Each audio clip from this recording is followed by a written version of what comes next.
এই ভিডিওতে সম্প্রচারিত সমস্ত বক্তব্য বক্তার নিজস্ব মতামত। এর জন্য চ্যানেল কর্তৃপক্ষ কোনোভাবেই দায়ী নয়। দিদি যদি এখনো না বুঝতে চায় তাহলে দিদি দল তৈরি করেছে, দিদি দল শেষ করবে, আর কিছু বলার নেই।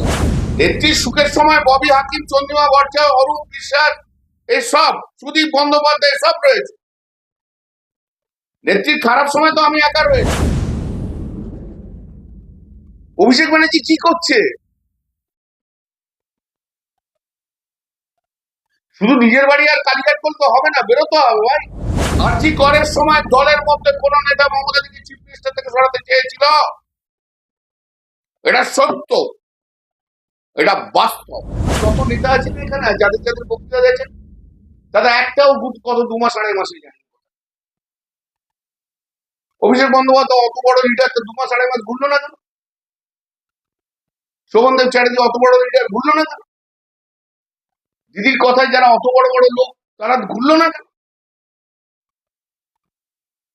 আমি তো ঘুরেছি সমস্ত রিস্ক নিয়ে।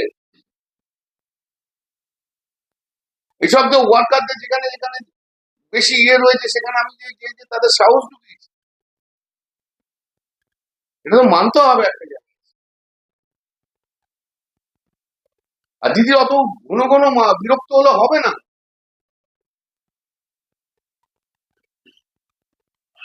দিদির যদি মনে হয় অভিষেক এসে বসে আছে কেন, এটা যদি দিদি বিরক্তের কারণ হয়, তাহলে আমাদেরকে ছেড়ে দেওয়া ভালো। অভিষেক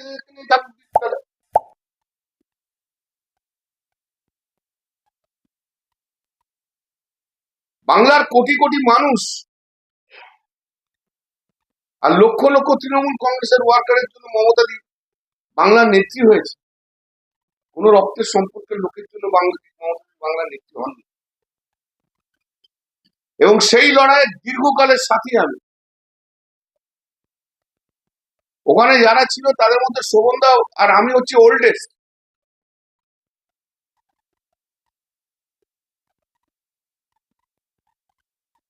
দিদিকে সম্মান করে, দিদিকে ভালোবাসি বলেই তো রাজনীতিটা করেছি, তো আগে আপনাদের বলে উচিত। কিন্তু আজকে পশ্চিম বাংলার মানুষের যে দুর্দশা, দুঃখ, তার জন্য লড়তে হবে। একদিনে একটা মিটিং এর লোক থেকে তো উঠলে পড়লে হবে না। এই লড়াইকে সামনে নিয়ে যেতে হবে, গণতন্ত্রকে বাঁচাতে হবে। আজ তো আমি ছেড়ে দিয়ে বাড়িতে বসে যেতে পারি, কি এসে যাচ্ছে আমার? আমার জীবন যৌবন, আমার প্রফেশন, আমার সংসার, সবই তো মমতাদির জন্য স্যাক্রিফাইস করেছি। আর যদি শুধু অভিষেক অভিষেক করে, তাহলে প্রবলেম হয়ে যাচ্ছে আমাদের। আমি ওই 80 জনের মতো আর 20 জনের মতো নয়।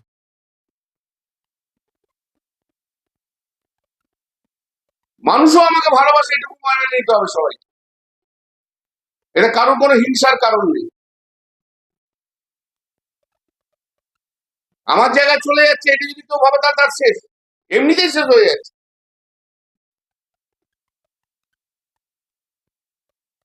মানুষও জানে আমি লড়াই করি, বিজেপির বিরুদ্ধে লড়াইটা আমি করব এবং দলের থেকে করব। এদের মতো আমি নই যে 80 জন চলে গেছে বা 20 জন চলে গেছে, দরকার হলে দলের মধ্যে ঝগড়া করেও করবো। আমিও কাল থেকে অনেক টেক্সট পাচ্ছি, অনেক মেসেজ পাচ্ছি, অনেক ফোন পাচ্ছি, দাদা দল ছেড়ে যাবেন। আমি ছেড়ে যাবো কেন? কিন্তু দিদিকে বুঝতে হবে। দিদি যদি এখনো না বুঝতে চায়, তাহলে দিদি দল তৈরি করেছে, দিদি দল শেষ করবে, আর কিছু বলার নেই আমার। কেউ তো কানের মধ্যে গুঁজেছে 1 ঘন্টা বক্তৃতা দিচ্ছে, তারপরের মেসেজটা আমি দিদিকে যেটা করেছি মঞ্চ থেকে বেরিয়ে আপনাদের সাথে দেখাবো, দ্যাট ইজ আর 1:15। তাহলে 12:35 মেসেজ করেছি, তার 5 মিনিট পর বসে। তারপরে আপনারা দেখে তর্ক বিতর্ক করছে, তারপরের মেসেজটা হচ্ছে 1:15। তাহলে কত বলবো? আর দিদি এমনি এমনি করে ঘড়ি দেখালেই হয়ে যাবে? 1 ঘন্টা ধরে বলছি, 1 ঘন্টা ধরে বলছি, মেনে নেবো আমি? আমি দিদিকে ভালোবাসি, দিদিকে শ্রদ্ধা করি, দিদির জন্য সবকিছু করতে রাজি আছি, কিন্তু দিদিকেও রিজনেবল হতে হবে।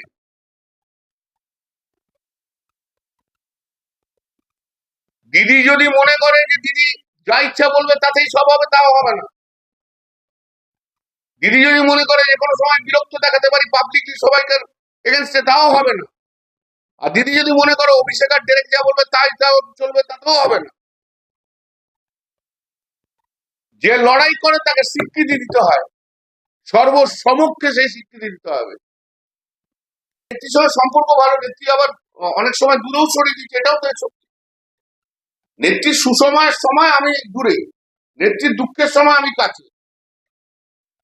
যেই নেত্রী দেখলো অপূর্ব ভিড় হয়ে গেছে, সঙ্গে সঙ্গে বিরক্ত প্রকাশ আরম্ভ করলো, সেই একই থিওরি দিদির আরম্ভ হয়ে গেল। নেত্রীর সুখের সময় ববি হাকিম, চন্দ্রিমা ভট্টাচার্য, অরূপ বিশ্বাস, এইসব সুদীপ বন্দ্যোপাধ্যায় সব রয়েছে। নেত্রীর খারাপ সময় তো আমি একা রয়েছি। আরজি করের সময় দলের মধ্যে কোন নেতা মমতা দিকে চিফ মিনিস্টার থেকে সরাতে চেয়েছিল? এটা সত্য, এটা বাস্তব। সে বাস্তবকে যদি না মানতে হয়, সেদিনকে আমি আর কুণাল দিদির পাশে ছিলাম, আর কেউ ছিল না। যে সরাতে চেয়েছিল সে কি এখন আসে আপনার সঙ্গে আছে? সে তুমি ধরে নাও, যা আছে আগে তুমি বুঝে নাও। সব কথা তো আমাকে বলতে হবে, আমি তো কোনো কথা বলেনি। যাদের চাই যে চিফ মিনিস্টার হওয়ার শখ ছিল তারা। দলের ভেতরে কেউ কি আপনার বিরুদ্ধে নেত্রীর কাছে প্রতিমুহূর্তে কিছু বলছে? আমাকে খুব একটা লোক পছন্দ করে না, আমি জানি। কিন্তু আর সমস্ত রাজনৈতিক দল আমাকে পছন্দ করে। আগামী দিন মানুষ বিচার করবে। আমাকে একজন কি বলেছিলেন, আমি হরিণঘাটা দিয়ে যাচ্ছিলাম সেদিকে, I was attacked by the BJP on that day. Alone I was there. একজন ভদ্রমহিলা এসে কি বলেছিলেন জানো না, দিদিকে বেরোতে বলুন, দিদিকে ঘুরতে বলুন, না তো আমরা সাহস পাচ্ছি না। অভিষেক ব্যানার্জি কি করছে? শুধু নিজের বাড়ি আর কালীঘাট করলে তো হবে না, বেরোতে হবে ভাই। ডিম খায়, লাঠি খায়, ঝুল যাই খায়, গালাগাল খায়, এটা তো রাজনীতির অঙ্গ। ঘরে বসে থাকলে তো হবে না। আজও পর্যন্ত পশ্চিমবাংলার মানুষ মমতা দিকে চাইছে, বাংলার মানুষ মমতা দির দিকেই তাকিয়ে আছে। মমতা দির জন্য লড়াই করতে আমি প্রস্তুত আছি, কিন্তু দিদিকেও বুঝতে হবে বাস্তবটা কি। দিদি যদি বাস্তব না বোঝে, তাহলে দিদি যে দল তৈরি করছে, দিদি নিজের হাতে সেই দল শেষ করবে। অভিষেক বাড়িতে আর বলবো না। বসে